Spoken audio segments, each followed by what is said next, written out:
Sophie Cunningham just dropped a bombshell that has CaitlinClark fans losing their minds. And no, it's not about some conspiracy theory or league agenda. This is about something way more personal, way more real. And it's happening right now, as the Indiana Fever season hangs in the balance. You see, what just happened between these two teammates reveals a side of the WNBA that nobody's talking about. And trust me, by the end of this video, you're going to see both of these players in a completely different light.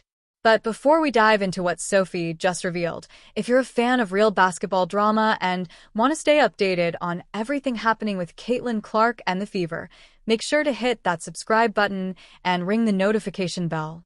Trust me, with what's about to unfold this season, you don't want to miss a single update. Here's what went down. Sophie Cunningham, the player who literally fought for CaitlinClark on the court, who became her enforcer, her protector, and honestly one of her closest friends on the team, just suffered a devastating season-ending MCL tear. Yeah, you heard that right. Season-ending. But here's where it gets interesting. Within minutes of the news breaking, CaitlinClark did something that nobody expected, especially considering she's dealing with her own injury nightmare this season. Clark immediately took to Instagram with a message that had Fever fans emotional. "Love you always, Soph," she posted, tagging Cunningham in what seemed like a simple message, but actually revealed so much more about their relationship. But that's not even the half of it. Clark then referenced a Taylor Swift song to describe their season, calling it a cruel summer, which pretty much sums up what's been happening in Indianapolis. 3 guards out for the season, Clark herself missing over 20 games, and now her closest ally on the court is done for the year. But let's rewind for a second, because to understand why this matters so much, you need to know the full story of Sophie Cunningham and CaitlinClark. See, when Cunningham got traded to the Fever this past offseason, nobody really knew what to expect. She was coming from Phoenix, had a decent career, but wasn't exactly a household name. Then something changed. On June 17th, everything shifted. During a heated game against the Connecticut Sun, JCS Sheldon poked Clark in the eye.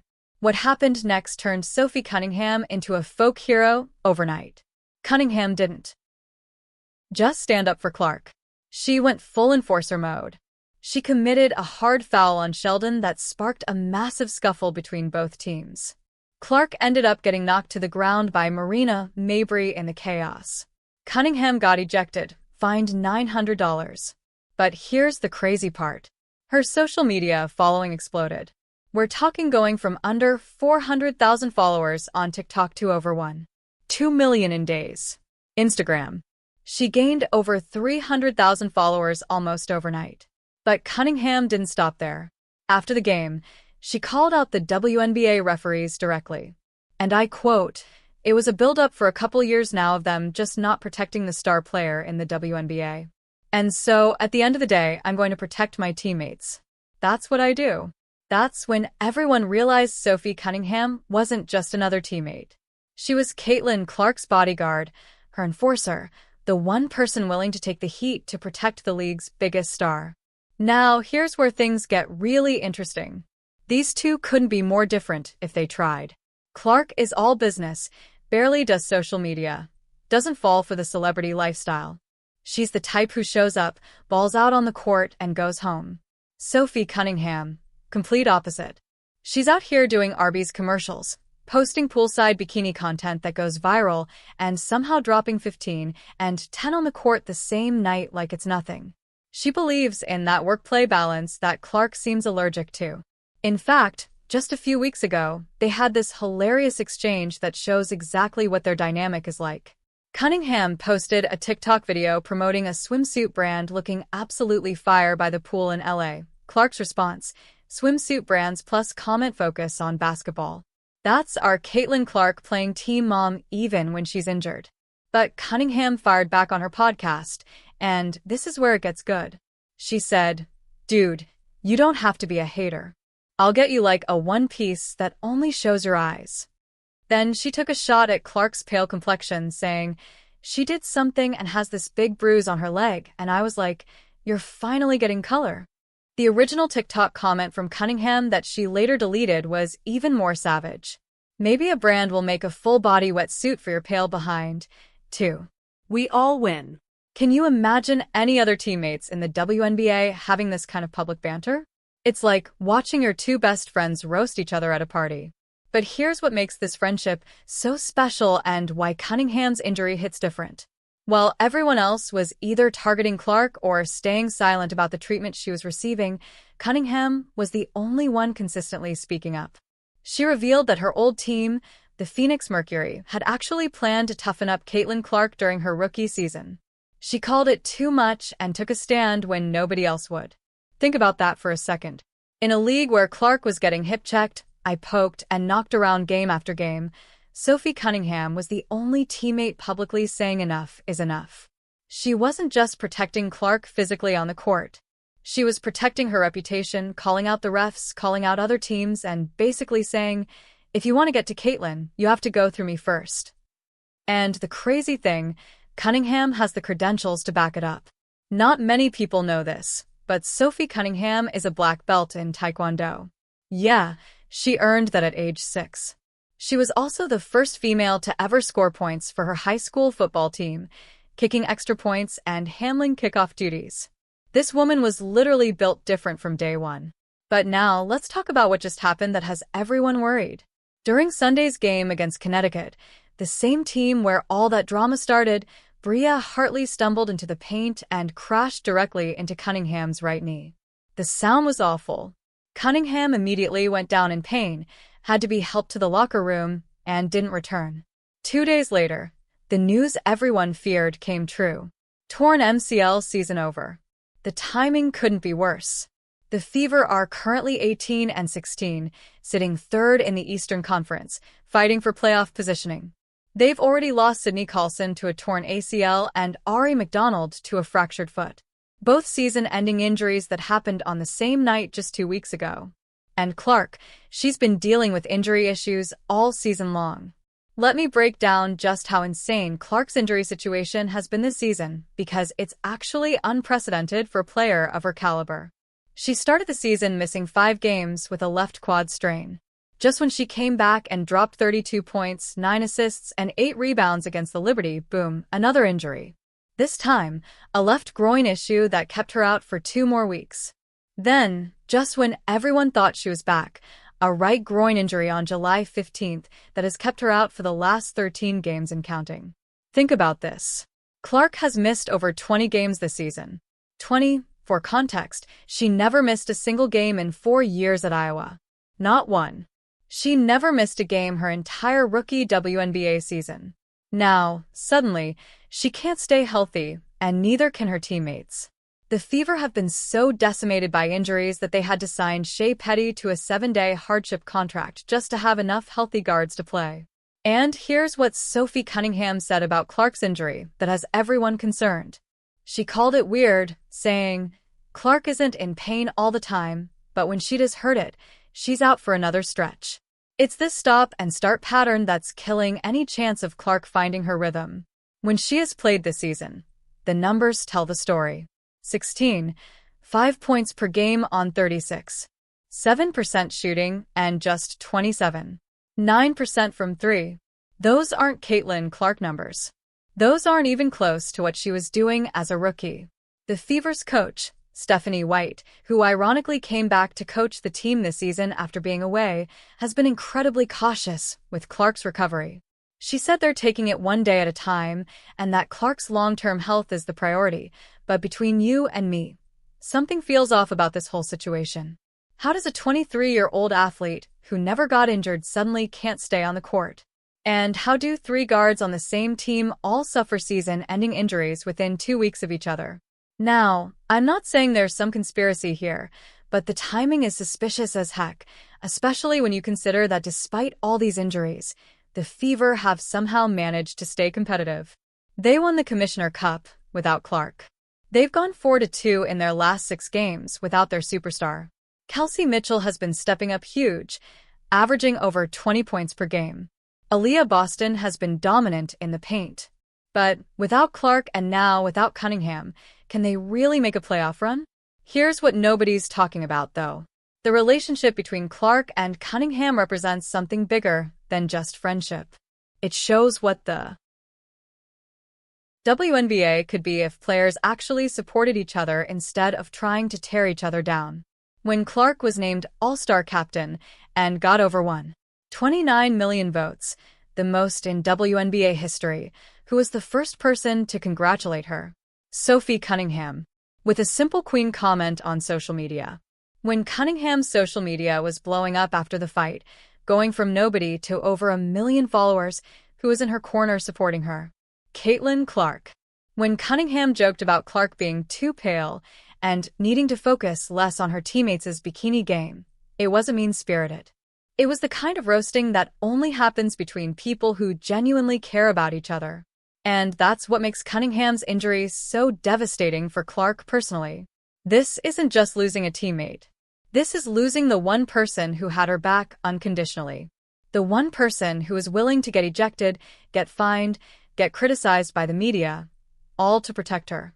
In a season where Clark has felt isolated, targeted, and honestly probably pretty alone at times, Sophie Cunningham was her rock. The contrast between how Cunningham treated Clark versus how others have is stark. While other teams were planning to toughen up the rookie sensation, Cunningham was planning how to protect her. While other players were taking cheap shots, Cunningham was taking the hits for standing up for what's right. While the refs were letting things get out of control, Cunningham was the one calling them out publicly. Remember, Cunningham even got fined $500 for a TikTok that jokingly criticized WNBA referees. She literally put her money where her mouth was when it came to protecting Clark and calling out the treatment she was receiving. How many other players in the league would do that? Oh, wait. But here's what really gets me about this whole situation. The Fever organization finally had something special brewing. Clark and Cunningham's dynamic was must-watch TV. You had the super serious superstar and the fun-loving enforcer. The one who lives and breathes basketball, and the one who can balance modeling, social media, and still drop buckets. They complemented each other perfectly, and the fans loved it. Cunningham's follower count didn't explode just because of the fight. It exploded because people saw something real, something authentic. Here was a player willing to stand up for her teammate in a league where that seemed increasingly rare. Here was someone who brought personality, edge, and loyalty to a team that desperately needed all three. The Fever seemed to recognize this, too. When they announced Cunningham's injury, it wasn't just a standard press release. The team, the players, everyone rallied around her. Clark's message was just the beginning. Other players posted support. Fans flooded social media with well wishes. Even former players reached out. It was the kind of response you'd expect for a superstar, not a role player. But that's the thing. Sophie Cunningham had become so much more than just a role player. Now, as we look ahead to the rest of the season, the big question is whether Clark can even make it back. ESPN's latest projection has her potentially returning on August 22nd against the Lynx, but that's far from certain. She still hasn't returned to full team practices. She's still doing individual workouts. And with the way the season has gone, would anyone be surprised if another setback happens? The Fever are at a crossroads. They're good enough to make the playoffs, but without Clark and Cunningham, are they good enough to do anything once they get there?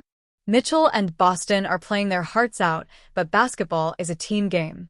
You need that chemistry, that connection, that trust between players.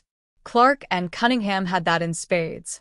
What's even more frustrating is that this was supposed to be Clark's breakout season after winning Rookie of the Year after finishing fourth in MVP voting.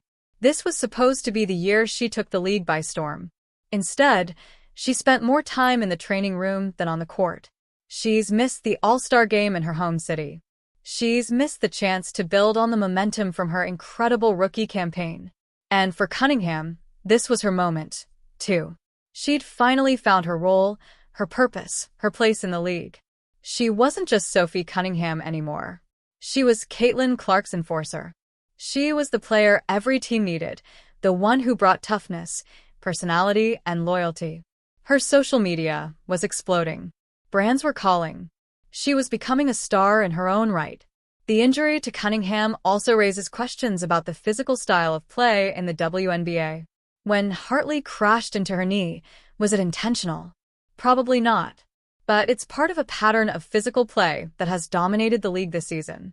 And ironically, the player who spoke out most about protecting players from unnecessary physicality is now the one whose season is over because of it. But you know what? If there's one thing we've learned about both Clark and Cunningham this season, it's that they're fighters. Clark has been battling through injuries all year, refusing to give up even when her body is telling her to stop. And Cunningham, she turned herself into a folk hero by standing up for what's right, even when it cost her money and got her ejected. Their friendship, their bond, their mutual respect, that's not going anywhere. When Clark posted, "Love you always, Soph," she meant it. When Cunningham called Clark, she meant it.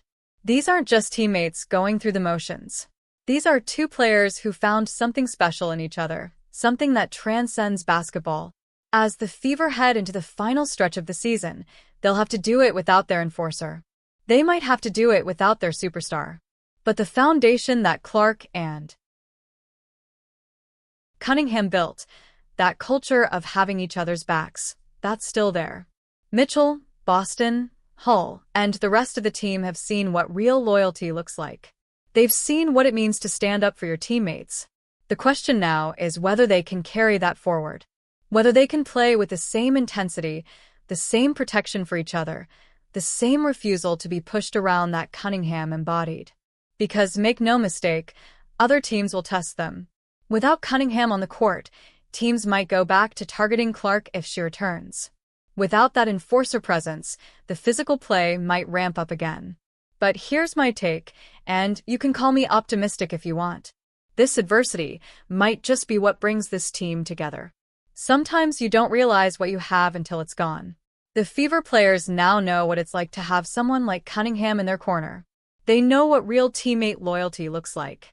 And if they can channel even half of that energy, half of that protective instinct, half of that fighter mentality that Cunningham brought every single night, they might just surprise some people.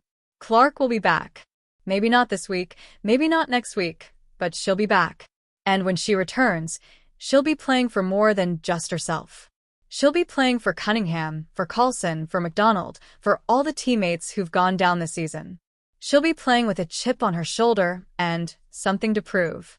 And Cunningham, she'll be watching every game, probably posting on social media, definitely having Clark's back, even from the sidelines, because that's who Sophie Cunningham is. She doesn't need to be on the court to be part of this team. Her impact, her influence, her spirit, that's already embedded in this Fever squad. Look, I know this season hasn't gone the way anyone expected. The injuries have been brutal. The drama has been exhausting. But sometimes the toughest seasons create the strongest bonds. Sometimes adversity reveals character. And if nothing else, this season has revealed that CaitlinClark and Sophie Cunningham have the kind of friendship, the kind of loyalty, the kind of mutual respect that you just don't see much anymore in professional sports. So yeah, Cunningham's season is over. Clark's still battling to get back. The Fever are limping toward the playoffs. But this story isn't over. Not by a long shot. Because when you have players like Clark and Cunningham, players who genuinely care about each other, who fight for each other, who refuse to let each other fail, anything is possible. And that's the real story here. Not some conspiracy theory about the league trying to change anyone, not some agenda about forcing players to be something they're not. The real story is two basketball players who found an unlikely friendship, who had each other's backs when it mattered most, and who showed the entire WNBA what real teammate loyalty looks like. If you made it this far, you're a real one. Make sure to hit that like button if you're rooting for Clark and Cunningham. And don't forget to subscribe for more updates as this wild season continues. Comment below with your thoughts. Do you think Clark will make it back for the playoffs? Can the Fever make a run without Cunningham? Let me know what you think. Until next time, this is your source for all things WNBA. And remember, in a league full of drama, sometimes the realest thing is just two teammates having each other's backs.